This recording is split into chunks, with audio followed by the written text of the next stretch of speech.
ഈശ്വംസിഹായ്ക്ക് സ്തുതിയായിരിക്കട്ടെ. വിശുദ്ധ മത്തായിയുടെ സുവിശേഷം 10-ാമത്തെ അധ്യായം 16 മുതൽ 33 വരെയുള്ള വചനഭാഗം ഇന്ന് നമ്മൾ വായിച്ച് ധ്യാനിക്കുകയാണ്. ഇന്ന് വിശുദ്ധ തലിയ കുര്യാക്കോസിൻ്റെയും അമ്മ ജൂലിയറ്റിൻ്റെയും തിരുനാൾ ദിവസമാണ്. നമ്മെ സംബന്ധിച്ചിടത്തോളം ഏറെ ധന്യമായ ഓർമ്മകൾ നൽകുന്ന ഒരു വിശുദ്ധനാണ് തലിയ കുര്യാക്കോസ്. 3-ാം വയസ്സിൽ ഈശോയ്ക്ക് വേണ്ടിയിട്ട് രക്തസാക്ഷിത്വം വഹിക്കാൻ സാധിച്ചു എന്നതാണ് ഈ ധന്യനായ കുഞ്ഞു വിശുദ്ധൻ്റെ ഏറ്റവും വലിയ പ്രത്യേകത. റോമൻ സാമ്രാജ്യത്തിൽ ഡയോക്ലീഷ്യൻ ചക്രവർത്തി ഭരിച്ചുകൊണ്ടിരിക്കുമ്പോൾ ക്രിസ്ത്യാനികളെ ക്രൂരമായിട്ട് അദ്ദേഹം വധിക്കാനുള്ള തീരുമാനമറിഞ്ഞ് തൻ്റെ 2 ദാസിമാരെയും കുഞ്ഞിനെയും എടുത്തുകൊണ്ട് പേർഷ്യൻ ദേശത്തേക്ക് പലായനം ചെയ്ത ഒരു അമ്മയായിരുന്നു ജൂലിയറ്റ്. അവിടെ വെച്ച് റോമിൻ്റെ ഭരണാധികാരി ഈ അമ്മയെയും മകനെയും തടങ്കലിൽ പാർപ്പിക്കുന്നു.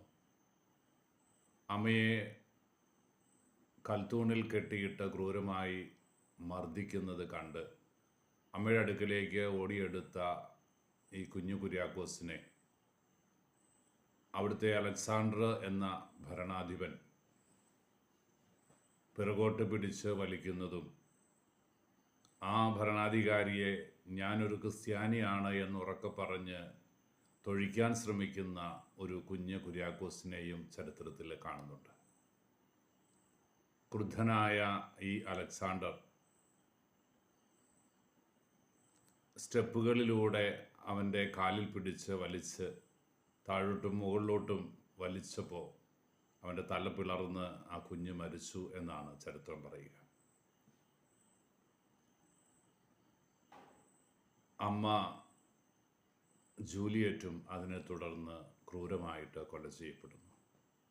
കൂടെയുണ്ടായിരുന്ന ദാസിമാർ ഈ അമ്മയുടെയും മകൻ്റെയും മൃതദേഹങ്ങൾ അവിടെ സംസ്കരിച്ചിരുന്നത് പിൽക്കാലത്ത് സഭയുടെ ചരിത്രത്തിലെ രക്തസാക്ഷികളുടെ കബറിടങ്ങളായിട്ട് മാറുകയും അനേകായിരങ്ങൾ അവിടെ പ്രാർത്ഥിക്കാനായിട്ട് എത്തുന്നതുമൊക്കെ ചരിത്രത്തിൻ്റെ താളുകളിലുണ്ട്. കേരളസഭയിലെ ആദ്യ കാലത്ത് സ്ഥാപിക്കപ്പെട്ട ഒട്ടനവധി ദേവാലയങ്ങൾ ഈ തലിയ കുര്യാക്കോസിൻ്റെ നാമത്തിൽ ഉള്ളതായിരുന്നു.